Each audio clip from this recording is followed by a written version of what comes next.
Pasižiūrėkime, ko laukti vienišiems artimiausiu metu, ko laukti vienišiems žmonėms, nes kažkaip labai daug turiu būrimų apie meilę, tie, kas yra poroje, tai ko laukti vienišiems.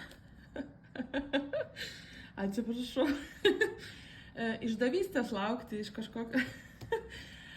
Žodžiu, tikrai norėjau, kad būtų labiau viltingas būrimas, bet gal ir bus. Kortos rodo, kad galite būti išduoti gana nebrandaus žmogaus, ugnies ženklo, liūtas, šaulys, avinas, bet tiesiog kortos rodo, kad šitoj vietoj nereikėtų pasitikėti kažkokiu tai, tiesiog fuckbojaus energetika tokia yra, kad jisai, tas žmogus gali jums daug pasakoti, kad jisai čia labai užsiėmęs, turi labai daug atsakomybių, kad negali parašyti, paskambinti, apskritai gali būti fake profilis kažkoks. Tiesiog saugokitės, ypač socialiniai erdvėjai, kažkokių fake netikrų profilių, melų, ypatingai iš tikrųjų nebrandžių žmonių. Gerai, pasižiūrėkim, jau man labiau patinka. Kortos rodo, kad vienišiems žmonėms į jūsų gyvenimą ateis kažkoks žmogus, vandens ženklas, vėžys, skorpionas, žuvis. Jisai bus už jūs gali būti šiek tiek jaunesnis arba tiesiog netoks brandus kaip jūs.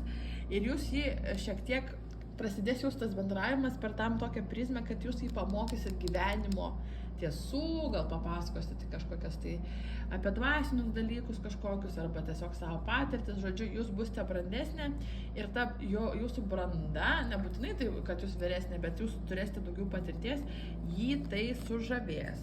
Tai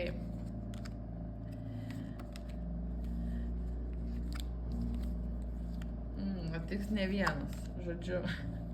Kortos rodo, kad tas žmogus, kuris žiūri šitą video, jums dar nelaikas eiti į santykius tiesiog. Kortos rodo, kad jūs labai daug savęs atiduodate nepažįstamam žmonėm.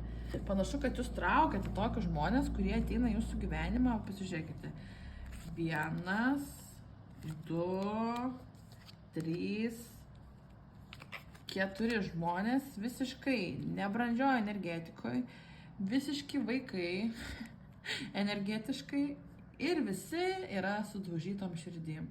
O jūs, Marija Magdalena, Teresė, visus juos ir gydot.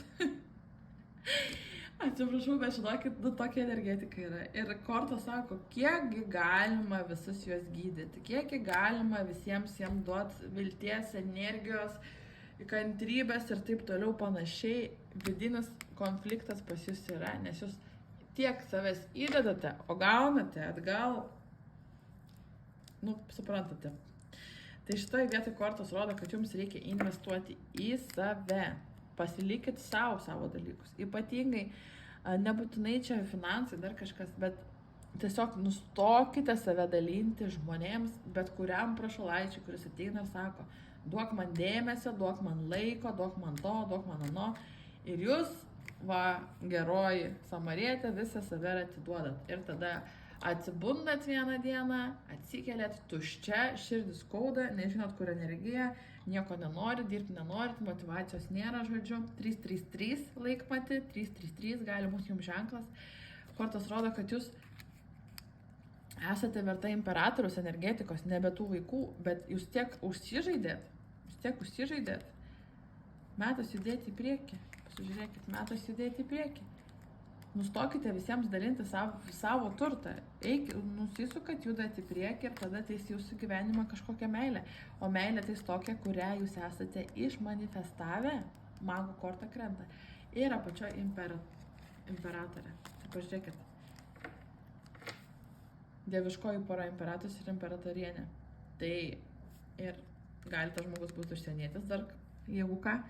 Bet iš esmės nustokite save dalinti, susirinkite save, investuokite į savo išvaizdą, į savo namus, savo kažkokius tai vidinius dalykus, hobius, padarykite tai, ką senai norėjote, gal norėjote pasidaryti tatuiruotės, gal įsiverti auskarą, nusidažyti plaukus mėlynai.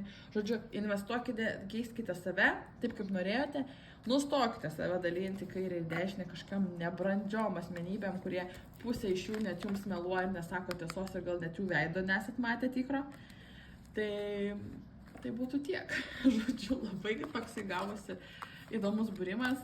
Parašykite, jeigu kažkam tiko, nes jaučiu, kad toksai gana specifinis. Sėkmės.